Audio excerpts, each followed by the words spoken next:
Hello guys, क्या हाल चाल आप सबके। देखो, एसएससी सीजीएल 2020 के लिए अभी बहुत टाइम है, लेकिन आपको ये टाइम ये सोच के बिल्कुल नहीं गंवाना है कि नोटिफिकेशन आ जाए उसके बाद पढ़ाई स्टार्ट करेंगे। ऐसा बिल्कुल भी नहीं करना है। आपको अभी से अपनी तैयारी में लग जाना है और आपको अपनी तैयारी इस तरीके से करनी है, अपनी प्रिपरेशन, कि आप एक ही अटेम्प्ट में एसएससी सीजीएल क्रैक कर सको। ओके, इस वीडियो में मैं आपको बताने वाली हूँ book list based on latest TCS pattern. कौन सी चीज़ पढ़नी है, कहाँ से पढ़नी है, ये सारी चीज़ें हम इस वीडियो में डिस्कस करेंगे। एंड तक वीडियो को ज़रूर देखना, बहुत ही ज़्यादा इंपॉर्टेंट आपके लिए ये वीडियो है। एक बार सारी बुक लिस्ट देख लो, सारी कन्फ्यूजन दूर हो जाएगी। देखो, बहुत सारी चीज़ें हैं, आप अभी हर जगह कुछ ना कुछ अवेलेबल है ही, लेकिन कलेक्टिवली आपको कहाँ से कितनी चीज़ पढ़नी है ये मैं आपको बताने वाली हूँ। तो ध्यान रखना। देखो, एसएससी सीजीएल की अगर बात की जाए तो प्रिपरेशन की डायरेक्शन अभी से आपकी प्री प्लस मेंस की होनी चाहिए। अगर प्री की बात की जाए तो 4 सेक्शंस होते हैं, reasoning, mathematics, GS and English. Mains की अगर बात की जाए तो मैथ्स एंड इंग्लिश। ठीक है, ये चारों सेक्शन से आपके 25 क्वेश्चन ईच पूछे जाते हैं। एक क्वेश्चन 2 मार्क्स का होता है। ठीक है, टोटल आपका एग्जामिनेशन होगा 200 मार्क्स का। मेंस की अगर बात की जाए तो मैथ्स 200 मार्क्स, इंग्लिश 200 मार्क्स। इसमें से मैथ्स में आपके 100 क्वेश्चंस पूछे जाते हैं और इंग्लिश में 200 क्वेश्चंस ही पूछे जाते हैं। तो ये आपका पैटर्न रहता है। अब किस तरीके से किस सब्जेक्ट के लिए कौन कौन सी बुक्स पढ़नी है ये मैं आपको बताने वाली हूँ। सबसे पहले बात कर लेते हैं रीजनिंग की। देखो, रीजनिंग की अगर बात की जाए तो बहुत ही ज़्यादा डिफ़िकल्ट लेवल की रीजनिंग नहीं पूछी जाती, मॉडरेट लेवल है। 2018 से पहले तो बहुत ही इजी, अभी बस मॉडरेट लेवल है। ऐसा नहीं कह सकते कि बहुत डिफिकल्ट पूछी जा रही है। तो क्या कर सकते हो आप, चाहे तो यहाँ से जो डॉक्टर आर.एस. अग्रवाल की बुक है, यहाँ से आप verbal and non verbal reasoning सीख सकते हो।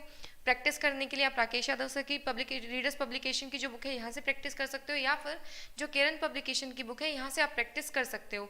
अब इससे भी बेस्ट ऑप्शन क्या है, कैसे आपको शुरुआत करनी है। मेन चीज़ होती है शुरुआत, कि भाई शुरू कहाँ से करें। शुरू आपको करनी है 2019 के जो अभी आंसर की आई थी वहाँ से शुरू हो जाओ, करंट ईयर क्वेश्चन से। पहले 2019 के कर लो, फिर 18 के कर लो। अब 2019 में सिर्फ सीजीएल के करने हैं जी नहीं, आपको सीएचएसएल साथ ही साथ सीपीओ, इसमें भी जो रीजनिंग के क्वेश्चंस पूछे गए थे वो करने हैं। अब ये जो सीवाईक्यू रहेगा ये हर सेक्शन के लिए पेनेसिया है, ये तो आपको करना ही करना है, समझ रहे हो। इसके अलावा फर्दर प्रैक्टिस के लिए आप ये बुक्स से कर सकते हो। अब बात करते हैं मैथमेटिक्स की। अब मैथमेटिक्स में 2 चीज़ें होती है, अरिथमेटिक एंड एडवांस। अब दोनों ही टॉपिक्स के लिए आपको अच्छे से प्रिपेयर करना होगा। अरिथमेटिक से ज़्यादा क्वेश्चंस पूछे जाते हैं, एडवांस से इतने क्वेश्चंस नहीं पूछे जाते। हालांकि आपकी कमांड दोनों पे होनी चाहिए। यहाँ पे आपको सबसे ज़्यादा मेहनत की ज़रूरत है। ये वो एक सेक्शन है, ये वो एक सब्जेक्ट है जहाँ पे आपको सबसे ज़्यादा मेहनत की ज़रूरत है, क्योंकि ये प्री में भी पूछा जाना है और मेन्स में। तो अभी से अपनी जो प्रिपरेशन का लेवल है वो आप मेंस का रखो, क्योंकि अगर मेंस लेवल तक के लिए प्रिपेयर कर लिया तो प्री के तो कर ही लोगे। समझ रहे हो मेरी बात। अब यहाँ से बुक्स कौन सी फॉलो की जाए। देखो, आप यहाँ से जो राकेश यादव सर की एडमेटिक के लिए बुक है वो फॉलो कर सकते हो, क्लास नोट्स, जिसमें एडमेटिक एंड एडवांस दोनों हैं। एडवांस के लिए पर्टिकुलरली जो एडवांस मैथ्स की बुक है वो फॉलो कर सकते हो, या जो अभिनय सर की प्ले विद एडवांस मैथ्स है ये बुक्स आप फॉलो कर सकते हो। ये तो आपको करनी ही करनी है। देखो, प्रैक्टिस के लिए जो किरण की बुक आती है उसमें जो प्रीवियस ईयर क्वेश्चन है वो भी आप कर सकते हो। तो डिपेंड करेगा। अब यहाँ पे अगर इस बुक की बात की जाए तो आपको क्वेश्चन मिल ही जाएंगे। Getting my point. अगेन एक क्वेश्चन रहता है कि मैम शुरुआत कहाँ से करें। देखो, आप अगर किसी भी पर्टिकुलर एजुकेटर को फॉलो कर रहे हो तो वहाँ से आप मेथड सीख सकते हो और उसके बाद यहाँ से प्रैक्टिस कर सकते हो। प्रैक्टिस तो जितनी की जाए उतनी कम है। अब देखो, टारगेट आपका ज़रूर रहना चाहिए मेंस का। अपनी प्रिपरेशन आप रखो मेंस लेवल की, और शुरुआत कहाँ से करो। शुरुआत अगेन आपको जो 2019 के सीजीएल प्री की जो आंसर कीज आई है उन पेपर से करनी है। यहाँ से शुरू हो जाओ, ठीक है। फिर सीएचएसएल, फिर सीपीओ, इस तरीके से करते चलो। 2019 के कर लिए, फिर 2018 के कर लिए। इस तरीके से आपको क्वेश्चंस करना है, 2018 के भी, प्री के भी और मेंस के भी। अगर ये सारी चीज़ें आप कर लेते तो एक अच्छे लेवल पे आपकी जो है प्रिपरेशन हो जाएगी मैथ्स को लेके। उसके बाद प्रैक्टिस करनी है। और मैथ्स देखो एक ऐसा सब्जेक्ट है, अगर आपने एक बार तरीके से बेसिक्स से चीज़ें सीख ली तो बस फिर प्रैक्टिस है। ऐसा नहीं होता है कि बार बार वो चीज़ को करते रहो।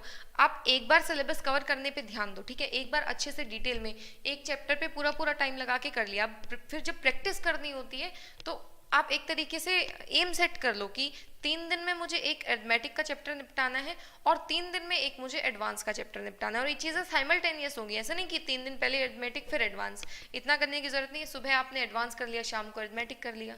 समझ रहे हो मेरी बात? इस तरीके से अगर चलोगे तो बहुत ही अच्छी कमांड हर एक सब्जेक्ट पे, हर एक चैप्टर पे, हर एक टॉपिक पे आपकी बन जाएगी। इंग्लिश की अगर बात की जाए तो इंग्लिश में बेसिकली 3 सेक्शन होते हैं, reading comprehension, grammar and vocab. अब देखो, रीडिंग कॉम्प्रीहेंशन तो आपको ग्रामर प्लस वोकैब की अगर बेसिक नॉलेज होगी तो आप अच्छे से कर पाओगे। अब ग्रामर और वोकैब कहाँ से पढ़े? तो देखो, ग्रामर के बेसिक रूल्स अगर आप अगेन किसी एजुकेटर को फॉलो कर रहे हो तो जो उनके नोट्स है वहाँ से ग्रामर कवर हो जाती है। फर्दर प्रैक्टिस के लिए आप यहाँ से प्रैक्टिस कर सकते हो। और अगर आप बिगिनर हो, आपको बिल्कुल ही बिगिनर मतलब बिल्कुल ही शुरू से इंग्लिश सीखनी है, तो आप यहाँ से ग्रामर कर सकते हो। ठीक है, यहाँ से आप ग्रामर के पहले रूल्स पढ़ लो, फिर बाद में जो प्रैक्टिस है वो कर लो, उसके बाद यहाँ से प्रैक्टिस। अब ये बुक तो आपको परचेज करनी ही करनी है, ये बुक बहुत ज़्यादा इंपॉर्टेंट है। ठीक है, तो यहाँ से आपको वोकैब के लिए भी ये ज़रूरी है और ग्रामर के लिए भी ज़रूरी है। इसके बाद वोकैब के लिए देखो, वोकैब के लिए मेरा सजेशन ये रहेगा, सबसे पहले आप इस बुक को निपटाओ। ये बुक जब टिप्स पे हो जाए, इसके बाद ही किसी बुक के लिए किसी और बुक को फॉलो करना स्टार्ट करो। अदरवाइज ब्लैक बुक भी बहुत अच्छी है इंग्लिश के लिए। अब ये दोनों हो जाने के बाद ये वो बुक है जो आपको सबसे ज़्यादा हेल्प करने वाली है, ना सिर्फ वोकैब में बल्कि रीडिंग कॉम्प्रीहेंशन में भी, ग्रामर में भी एंड पर्सनैलिटी डेवलपमेंट में भी। ये बुक आपको ज़रूर रीड करनी है। अब इस बुक को रीड कैसे किया जाए ये मैं आपको पहले ही एक वीडियो में बता चुकी हूँ, आपने अभी तक वो वीडियो नहीं देखी है तो देख लो। अब आपकी एक बेसिक क्वेरी रहती है मैम, आर्यन पब्लिकेशंस में एंड इस बुक में क्या डिफरेंस है, ये चीज़ें भी मैं आपको बता दूंगी। डिटेल में हम सारी चीज़ें डिस्कस करेंगे, उस चीज़ की बिल्कुल टेंशन नहीं लेनी है। फिलहाल के लिए बस समझते जाओ कि कौन कौन सी बुक्स आपको फॉलो करनी है। ठीक है, समझ में आ गया? यहाँ से आपकी वोकैब कवर होगी। अब बात कर लेते हैं जनरल नॉलेज। ये एक ऐसा सब्जेक्ट है जिसका कोई अंत नहीं है, समझ रहे हो? कहते हैं था नहीं है इसकी कोई। जनरल नॉलेज बहुत वास्ट है, क्या पढ़े, कहाँ से पढ़े, कितना पढ़े, समझ नहीं आता है। अब इसके बेसिकली 2 सेक्शंस रहते हैं, एक रहता है स्टैटिक जीके और एक रहता है करंट अफेयर्स। तो ये 2 सेक्शंस पे आपको बेसिकली वर्क करना होता है। अब स्टैटिक जीके के लिए ये बुक बहुत ज़्यादा बेनिफिशियल है, एक डेडिकेटेड बुक है। ठीक है, एपी भारद्वाज सर की, तो यहाँ से ये बुक आपको बहुत ज़्यादा मदद करेगी। अब जनरल नॉलेज की अगर ल्यूसेंट की बात की जाए तो यहाँ पे आपको चैप्टर नंबर 9 तो करना ही करना है, वहाँ से सीधे सीधे क्वेश्चंस उठ के आ रहे हैं, पासिस से क्वेश्चन आ गया इस टाइप से। तो ये इसमें चैप्टर 9 तो करना ही करना है। अगर आपको दोनों बुक्स परचेज नहीं करनी है तो एक बुक ये परचेज कर लो और यहाँ से चैप्टर नंबर 9 तो आप कर ही लो टिप्स पे। समझ में आया? इसके अलावा रही बात करंट अफेयर्स की, तो करंट अफेयर्स के लिए आप कोई मैगजीन फॉलो कर सकते हो, न्यूज़पेपर आप थोड़ा थोड़ा रीड कर सकते हो। अभी आपके पास बहुत टाइम है तो ये मत सोचना आप न्यूज़पेपर रीड करोगे तो वहाँ से वोकैब भी इंप्रूव होगी, आगे जाके जब टियर 3 आपको देना है उसमें भी आपको वो चीज़ हेल्पफुल रहेगी। समझ पा रहे हो? हाँ जी। इसके बाद और अगर आपको प्रैक्टिस करनी है तो यहाँ से किरण पब्लिकेशंस की जो सॉल्व पेपर्स है वहाँ से आप ये चीज़ कर सकते हो। इन दोनों ही बुक्स से आप प्रैक्टिस कर सकते हो, क्वेश्चंस पेपर सॉल्व कर सकते हो। ठीक है, इसके अलावा फिर अगेन एक सोल्यूशन रहेगा भाई, करंट ईयर क्वेश्चन को तो आप पेनेसिया मान के चलो, ये चीज़ तो आप यूँ समझ लो कि करनी ही करनी है हर हालत में। सबसे पहले इनफैक्ट मैं तो कहूँगी शुरुआत ही यहीं से करो। देखो, कोई भी करंट ईयर क्वेश्चन का से 2019 प्री का कोई भी एक मॉक टेस्ट, कोई भी एक पेपर उठा लो और अपने लेवल पे उसको अटेम्प्ट करो। यहाँ से आपको ये पता लगेगा कि किस लेवल के क्वेश्चंस आ रहे हैं और आप कहाँ स्टैंड करते हो। शुरुआत प्रिपरेशन तो आपको बेसिक से ही शुरू करनी होगी, लेकिन फिर भी एक खुद का लेवल पता लग जाएगा और धीरे धीरे इम्प्रूवमेंट होगी। अगर आप जीएस के लिए किसी एजुकेटर को फॉलो करना चाहो तो राहुल अरोरा सर प्रतियोगिता मंत्रा से भाई 1 मैन आर्मी है सभी सब्जेक्ट के लिए। जीएस के जितने भी सब्जेक्ट्स हैं, हिस्ट्री, पॉलिटी, साइंस के जितने भी टॉपिक्स हो जाएंगे, करंट अफेयर्स, सबके लिए राहुल सर आपको अच्छे से प्रिपेयर करा देंगे। इसके अलावा हमने 12 टॉपिक्स की, 12 मोस्ट इंपॉर्टेंट टॉपिक्स की एक लिस्ट भी दी है आपको, वो भी आप वीडियो देख लेना, वहाँ से आपको ये पता लगेगा कि जीएस में क्या क्या एक्चुअल में पूछा जा रहा है। तो अगर आप इन सभी बुक्स को अच्छे से फॉलो करोगे तो आपकी प्रिपरेशन बहुत ही अच्छे लेवल पर हो जाएगी। और अभी से ये चीज़ को ध्यान रखना कि प्री के लिए प्रिपेयर नहीं करना है, आपको एग्जामिनेशन क्रैक करने के लिए पढ़ना है। ये मत सोचना कि हाँ जी प्री क्लियर करना है बस बात खत्म, बिल्कुल नहीं। एक्सपीरियंस नहीं लेना है आपको पढ़ना है एग्जाम क्लियर करने के लिए। आपको प्री के बाद मेंस देना है, मेंस के बाद टियर 3 देना है, उसके बाद टाइपिंग। समझ रहे हो मेरी बात? तो अभी से अपने प्रिपरेशन का लेवल आप प्री प्लस मेंस का रखो। और अभी का जो टाइम है, अभी की जो सिचुएशन है उसके मद्देनजर अभी सभी लोग घर पे हो तो कुछ और वैसे भी नहीं कर सकते, बाहर जाना नहीं है, किसी तरीके का कोई डिस्ट्रैक्शन नहीं है। ठीक है, तो अपने घर पे रहो और सेफ रहो। दूसरी बात, ये करंट ईयर क्वेश्चंस यहाँ पे मैंने लिखा है, ये चीज़ बहुत ज़्यादा इंपॉर्टेंट है। ये मैंने आपको हर सेक्शन में बताया है कि करंट ईयर क्वेश्चंस तो पैनेसिया हैं हर चीज़ के लिए, हर सब्जेक्ट के लिए, मैथ्स हो, रीजनिंग हो, इंग्लिश हो, जनरल अवेयरनेस हो, सभी चीज़ के लिए जो करंट ईयर क्वेश्चंस है ये तो आपको करने ही करने हैं। ये तो प्रॉपर नोट्स बना लो अलग से जिसमें लिख लेना ऊपर कि करंट ईयर क्वेश्चंस। अब करंट ईयर क्वेश्चन से मेरा मतलब क्या है? करंट ईयर क्वेश्चन से मेरा मतलब है वो एग्जामिनेशन जो TCS ने कंडक्ट कराए हैं। भाई TCS के कंडक्ट कराने के बाद जब से TCS आई है बहुत सारी चीज़ों में चेंजेस देखने मिले हैं। इंग्लिश की अगर बात की जाए तो इंग्लिश का लेवल बहुत ही कम हो गया है। अब लेवल कम होने का क्या मतलब है? लेवल कम होने का मतलब है सीधे सीधे से सेंटेंसेस आ रहे हैं। मैथ्स की बात कर लो, एडवांस कम हो गया है, एरिथमेटिक ज़्यादा पूछा जा रहा है, और एरिथमेटिक में भी कैलकुलेशंस। समझ रहे हो मेरी बात? तो बहुत ज़्यादा चेंजेस तो ऑफकोर्स आए ही हैं, इसीलिए मैं आपको करंट ईयर क्वेश्चन से स्टार्ट करने का जो है सजेशन देती हूँ। ठीक है, यहाँ से स्टार्ट करो, ऐसे चलो। पहले 2019 के कर लिए, फिर 2018 के कर लिए, इस तरीके से 17 के कर लिए, फिर 16 के कर लिए, इस तरीके से चलो। समझ रहे हो? जैसे जैसे जाओगे डिफ़िकल्टी लेवल चेंज होता जाएगा और सभी चीज़ें कवर हो जाएंगी। एंड जैसा कि मैंने अभी कहा, घर में रहो, सेफ रहो, पढ़ते रहो, टाइम को यूटिलाइज करो, वेस्ट ना करो, नोटिफिकेशन का वेट ना करो।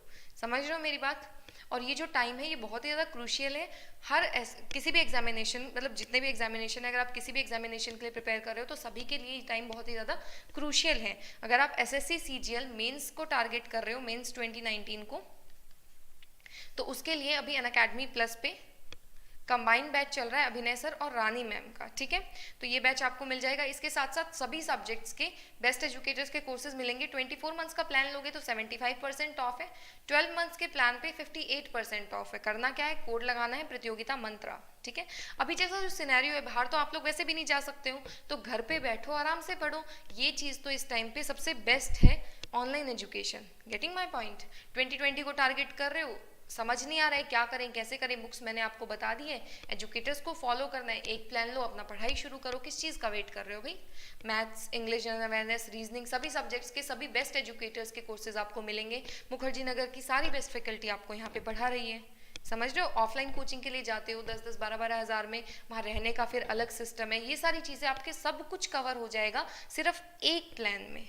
ठीक है, mock test, class PDF, doubt clearing session, सबका सब एक ही प्लान में इंक्लूडेड है।